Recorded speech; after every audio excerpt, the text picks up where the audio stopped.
Баршаңызға қайырлы күн достар, менің каналыма қош келдіңіздер. Бүгін сіздермен балалық шағымыздың балдамы орешкелер дайындайтын боламыз. Бұл орешкелерді жасау оп-оңай, құрамында қарапайым заттардан тұрады. Әсіресе сіздің үйдегі балаларыңыздың көңілінен шығатыны сөзсіз. Ендеше менімен бірге орешкелер дайындап, видеоны соңына дейін қараңыз. Ол үшін бізге қажет заттар: 2 жұмыртқа, қант, ас содасы, ұн және ерітілген сары май, уксус және вареная сгущенка. Орешкидің дәмді болып шығуы негізі сгущенкаға байланысты. Тікелей мен сондықтан да Рогачев немесе Деповская сгущенкаларын қосамын. Ең әуелі қантымызға азғантай шым-шым тұз себеміз және 2 жұмыртқаны қосып, венчикпен жақсылап бір келкі қылып, қантымыз әбден толықтай ерігенше араластырып аламыз. Бізге миксер қажет емес. Мінекей біздің қантымызда толықтай еріген сияқты. Енді осының үстіне ыстық емес, ерітілген сары май құямыз да. Тағы да барлығын жақсылап араластыратын боламыз.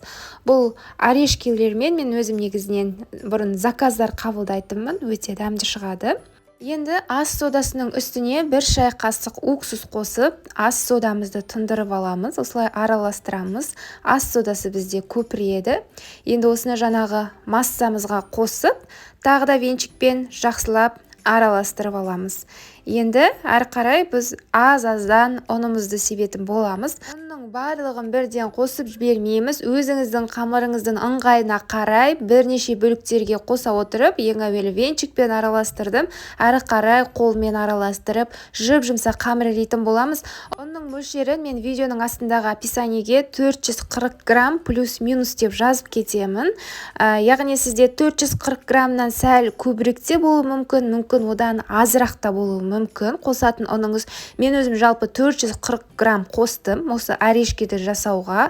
Сіздің орешкеңіздің қамыры жып-жұмсақ әрі қолға жабыспайтын болып шығуы керек қой. Міне ұнды енді қосып, әрі қарай қолмен араластырамын. Сіздің орешкеңіздің қамырлар осылай езіліп, жабысып жатпау керек. Міне тағы да ұн қосамын қазір мен.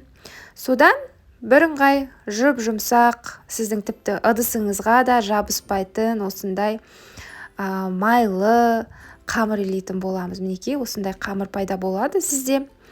Сондықтан да өзіңіздің қамырыңыздың ыңғайына қарай қосыңыз ұнды. Енді орешкелер жасау үшін қамырымды дөңгелектеп аламын. Әрбір дөңгелек қамырға 12 не 13 грамм бердім.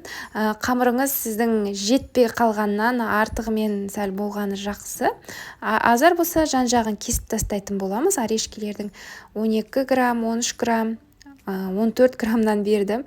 Бұлай міндетті емес, өлшеу көз мөлшермен де дайындасаңыз болады. Енді осындай орешкелерді де домалатып жатып, орешке жасайтын формамыздың да қызуын қосып қоямыз. Егер сізде газға арналған форма болса да тіпті жақсы. Совет үкімет кезіндегі менде де бұрын сондай болатын.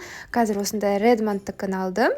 Бұл да өте жақсы пісіреді. Жаңағы әрбір дөңгелетіп қойған қамырларымызды салып қызарғанша осылай пісіріп аламыз. Егер сізде газға, плитаға арналған темір форма болса, сол темір формаға міндетті түрде сұйық май жағып алыңыз, сонда сіздің орешкелеріңіз жабыспайтын болады. Мінекей орешкелеріміз дайын болды. Орешкелерімізді алып аламыз да, әрі қарай қайтадан орындарына қамырларымызды салып, тағы да формамызды басып, қызарғанша пісіріп аламыз. Енді осы жұмсақ болып тұрған әрбір орешкеміздің шетіндегі осындай артық қамырларды мен пышақпен кесіп тастаймын.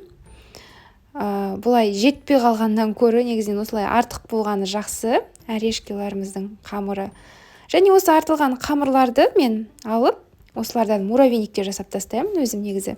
Мен екінші салған қамырларымыз да дайын болыпты. Барлығын бірден алып, орындарына қайтадан қамырларды сала қоямын. Осылай және де формамның бетін жауып, қызарғанша пісіріп аламын. Мына Редмондтікі негізі советский орешницаларға қарағанда тезірек пісіреді да. Бірақ совет үкімет кезіндегі орешке пісіретін темір ыдыстарда өте күшті пісіреді, қызартып. Осындай орешкелердің жан-жағынан артылған ұнтақ қамырларға мен сгущенка, мақ қосып, муравейник жасап тастаймын. Бір оқпен 2 қойын атып деген сияқты. Бір жағынан орешке жасап, жан-жағынан артылған қамырлармен сгущенка араластырып, қолмен дөңгелетіп муравейникте жасап тастаймын, өте дәмді шығады. Әрі қарай дәл осылай дайын болған орешкиларымыздың ортасына сгущенка жағып бір-бірімен біріктіріп осындай пішін беріп аламыз. Кейбір адамдар ортасында сгущенкасы көп болғанын жақсы көреді, кейбіреулер аздау болғанын жақсы көреді. Сондықтан да өздеріңіздің қалауларыңызша осылай ортасына сгущенка жағып, тұп-тұмалақ орешкиларымызды біріктіріп жасаймыз. Қаласаңыз ортасына жаңғақ салып қойсаңыз да болады, өте дәмді болып шығады. Грек жаңғағын қосып дайындасаңыз дәл ортасына. Мінекей осымен біздің өте дәмді әрі қарапайым жолмен дайындалатын орешкиларымыз дайын. Үстіне әдемілік үшін мен нетающая сахарная пудра сеуіп қоямын. Сонда үстіндегі сахарная пудрамыз да тез еріп кетпейді. Және дастарханыңызға ұсынып, немесе әрі қарай дәмін тата берсеңіздер болады. Осымен біздің өте дәмді балалық шағымыздың дәмі, орешкиларымыз дайын. Әсіресе үйдегі балам жақсы көріп жейді осы орешкиларды. Және достар, видео ұнаса, қазақша контентті қолдап, лайк басып, каналыма тіркеліп кетуді ұмытпаңыздар. Міндетті түрде менің рецептім бойынша дайындап көріңіздер. Ас болсын.